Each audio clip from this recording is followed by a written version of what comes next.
আসসালামু আলাইকুম। আশা করছি সকলেই ভালো আছেন। তো আজকে আমার মুরগির বয়স ৭ম দিন। কিভাবে ভ্যাকসিন করাতে হয় সে সম্পর্কে আমি বিস্তারিত বলবো। তো আমি বেশ কয়েকটা ভিডিও দিয়েছি। তো দেখলাম যে অনেকেই দেখতে চায় না। তো আমি আসলে ডিটেইলসে বলার চেষ্টা করি। এই কারণে অনেকে মনে করে যে এত লং ভিডিও দেখব কেন? তো এটা দেখতে সর্বোচ্চ ৭-৮ মিনিট সময় লাগতে পারে। তো আমি কিন্তু অনেক বিস্তারিত কিন্তু ভেঙে বলবো, হ্যাঁ? আপনারা কিন্তু কেউ বিরক্ত হবেন না। সম্পূর্ণ ভিডিওটি দেখবেন। আশা করছি অনেক উপকার হবে আপনাদের, অনেক বেশি উপকার হবে। তো সবাই ভিডিওটি দেখুন। তো ১ম এ দেখতে পারতেছিলেন যে আমি হচ্ছে কিন্তু একটা কাপের মধ্যে ৬ মিলিলিটার পানি নিয়েছিলাম। ফুটন্ত পানি ফ্রিজে ঠান্ডা করে নিয়েছি। তো আমার এখানে দেখতে পাচ্ছেন একটা সিরিজ আছে এবং একটা ড্রপ ইউজ করেছি আরকি। তো এতক্ষণ আমি দেখালাম যে কীভাবে ছুরির যেই সামনের ধারালো অংশ থাকে সেটা দিয়ে কিন্তু যে ভ্যাকসিনটা থাকে সেই মাথার যে একটা ক্যাপ থাকে সেটা খুলে নিতে হয়। তো আমি এখানে কিছু পানি নিয়েছি, নিয়ে বোতলে এই ঢুকায় দেওয়ার সাথে সাথেই কিন্তু দেখতেছেন যে পানিটা কিন্তু টেনে নিছে। তো যদি সিরিজ ঢুকানোর সাথে সাথে দেখেন যে পানিটা টেনে নিছে, তাহলে বুঝবেন যে এই ওষুধের কার্যকারিতা ভালো আছে। তো একটু ঝাঁকিয়ে নিবেন যাতে ওষুধটা মিক্স হয়ে যায়। খুব জোরে ঝাঁকাবেন না, আস্তে আস্তে করে ঝাঁকাবেন। তো এরপরে আপনারা হচ্ছে যে ক্যাপটা থাকে এটা খুলে নিবেন, রাবারের ক্যাপ। তো এরপরে হচ্ছে সিরিজ দিয়ে পুরা ভিতর থেকে পুরা পানিটা সুন্দর করে টেনে নিবেন। আর হচ্ছে আপনারা খেয়াল রাখবেন যে যাতে পানিটা পড়ে না যায়, হ্যাঁ? কারণ হচ্ছে এই পানিটা কিন্তু ভ্যাকসিনের পানি।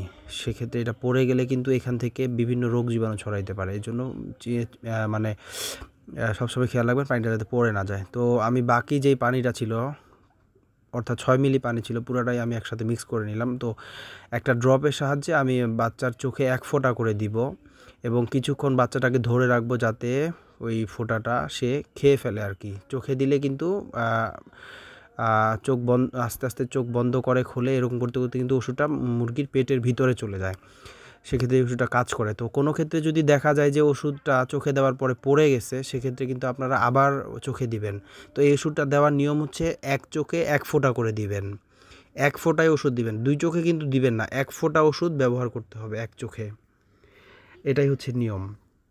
তো আপনাদের যদি ২০ টা মুরগি থাকে সেক্ষেত্রে আপনারা এই ১ ফোঁটা করে ২০ ফোঁটা দিবেন ১ চোখে।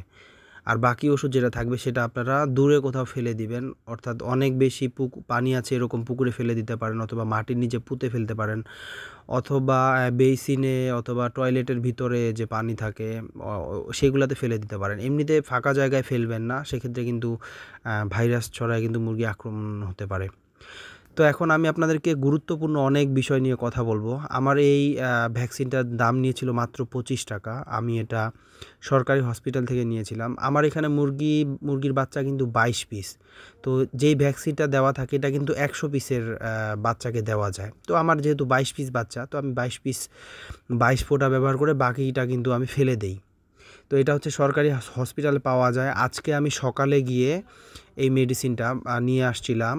একটা ছোট একটা বোতলের মধ্যে আমি বরফ জমা করে রেখে দেই এবং ডিপ ফ্রিজে সেই বরফটা জমা হওয়ার পরে আমি ওই বোতলটা নিয়ে যাই পশু হসপিটাল অফিসে। তো ওইখান থেকে আমি ৳২৫ দিয়ে ভ্যাকসিনটা কিনে আবার বরফে করে বাসায় নিয়ে এসে নরমাল ফ্রিজে কিন্তু রেখে দেই। আর বিকেলে আমি কিন্তু ফুটন্ত পানি চুলায় দেই। চুলায় ফুটন্ত পানি গরম করে নিয়ে আমি হচ্ছে যে সিরিজ আছে সেটা দিয়ে কিন্তু ৬ মিলিলিটার মেপে নিয়ে আমি কিন্তু কিছুক্ষণ ফ্রিজের মধ্যে রেখে দেই ঠান্ডা হওয়ার জন্য। তো যখন ঠান্ডা হয়ে যায় তখন আমি হচ্ছে বের করে নেই। আর একটা বিষয় খেয়াল রাখবেন যে ফ্রিজ থেকে ওষুধটা ভ্যাকসিনটা বের করার সাথে সাথেই কিন্তু ব্যবহার করতে হবে। বেশিক্ষণ রেখে দেওয়া যাবে না। আর আপনারা খুব গরম পড়তেছে বা অনেক রোদ, এই সময়টাতে কিন্তু ভ্যাকসিন দিবেন না। আপনারা হয় সকালে দিবেন অথবা বিকালের পরে দিবেন, যখন হচ্ছে রোদটা হচ্ছে কমে যায় আরকি। রোদের ইয়াটা কমে যায় আরকি। দুঃখিত, আমার একটা ফোন আসছিল আরকি। তো আমার যেহেতু ২২ পিস বাচ্চা, আমি কিন্তু ২২ পিস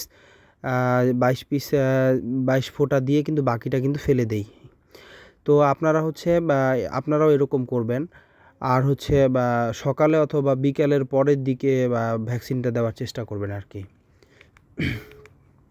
তো আমার এখানে দেখতে পাচ্ছেন 22 পিস বাচ্চাগুলো খুবই চঞ্চল এবং খুব সুন্দর।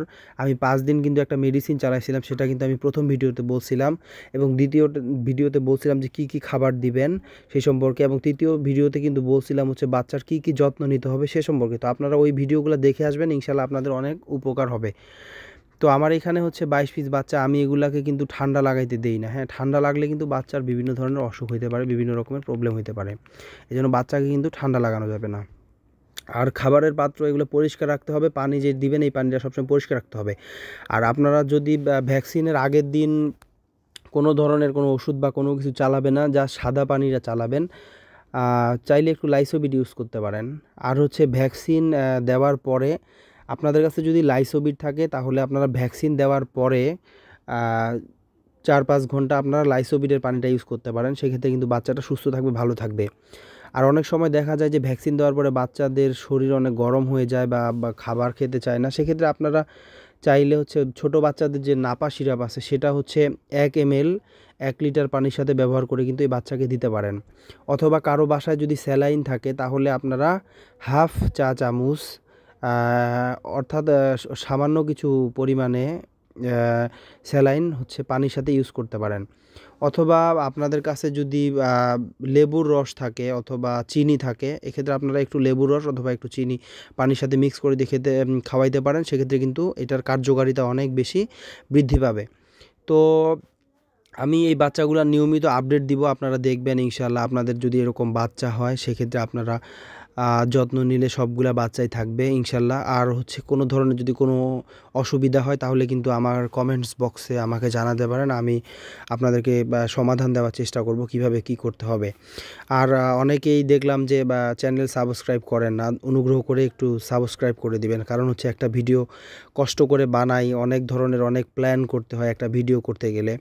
তো আপনারা যদি একটা সাবস্ক্রাইব করে দেন, একটু কমেন্টস করেন, একটা লাইক দেন, তাহলে কিন্তু মনটা অনেক ভালো থাকে। তো ভিডিও করার অনেক বেশি অনুপ্রাণিত মানে নিজেকে মনে হয় আর কি। তো আমি আরও অনেক বিষয় সম্পর্কে কথা বলবো। আমার কাছে আরও প্রায় বড় মুরগি আছে 60-70 পিসের মতো, সেগুলো সম্পর্কে বা বিভিন্ন ধরনের তথ্য আপনাদেরকে দিব। বিভিন্ন ধরনের মেডিসিন আছে সেই সম্পর্কে তথ্য দিব। এবং হচ্ছে আমার পাহাড়ি মুরগির কিছু কালেকশন আছে যেগুলো থেকে আমি কিন্তু ডিম উৎপাদন করি, এবং অনেকে আমার কাছ থেকে কিন্তু বাচ্চা নেয়। সেক্ষেত্রে আপনারা চাইলে সেটাও করতে পারেন।